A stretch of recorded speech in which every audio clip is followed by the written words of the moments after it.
It's getting pretty rough inside the Democrat Party.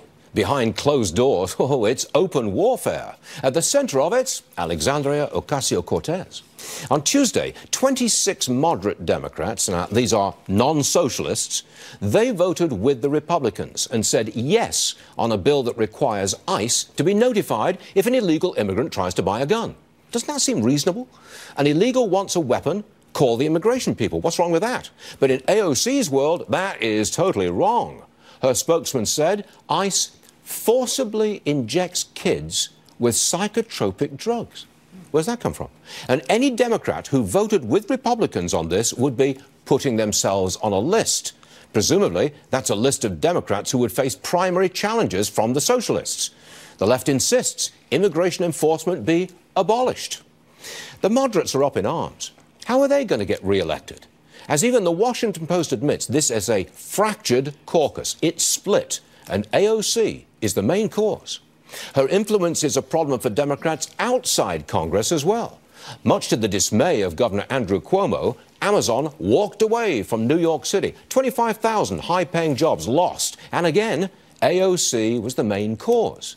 Now Governor Cuomo has written to Jeff Bezos asking him, please reconsider. He writes, we know the public debate was rough and not very welcoming. Well, you can say that again. For the next 20 months, the battle between moderates and socialists will rage on. At this point, the socialists are winning. The power and influence of Alexandria Ocasio-Cortez has yet to be rolled back.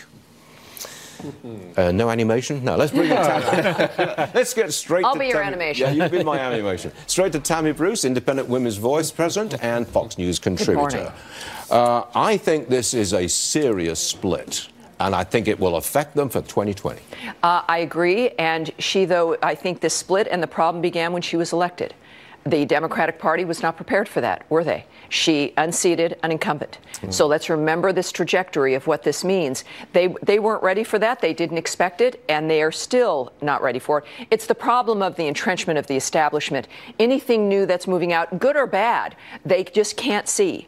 In this particular situation, though, you're looking at, of course, all the rest of us are affected, that there's a responsibility of Congress to hold back on a dynamic that is dangerous, not because it's just a bad idea, but because of the ignorance attached to the nature of what is being espoused. I think there are 29 freshman Democrats who won their seats in Trump-leaning states and Trump-leaning constituencies. Right. How are they going to go back to their constituents and say, vote for me, nationalized health care, free college, socialism? It's a non-starter. They can't. And see, this is the problem. So they're being held hostage in a way by a district in Queens, New York. And yet the president has national support and is a representation of a national movement. This is the strength of the president. And if the media seems to want people to think that this one individual or two or three individuals from particular districts in the country are the new wave. That is a mistake, and they will fail. And the big issue for the president is, and for all of us, is to remember the national movement that is behind, interestingly, the president's commitment to freedom, to the free market, to capitalism. That's what the American people want, not this kind of strange fantasy dynamic where, like, when it comes to costs of the Green New Deal, how do you pay for it? It's like, well, it doesn't matter. You pay your rent, so you just pay it. We pay for the military, you just pay it.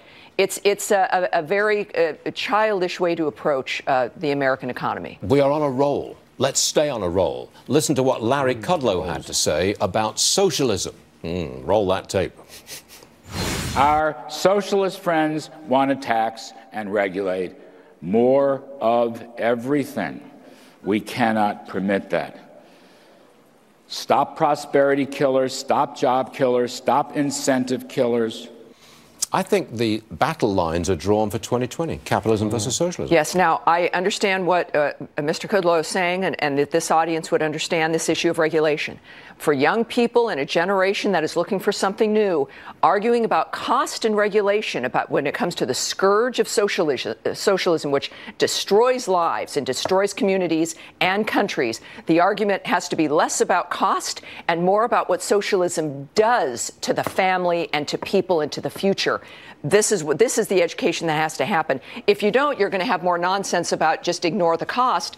And when you look at our budget, young people might agree with that. That's a mistake. We need to talk about the scourge, the destructive scourge of socialism. Oh, we're definitely on a roll, and I like it. Music to my ears, Tammy Bruce. Thank you very much indeed. Thank you, sir.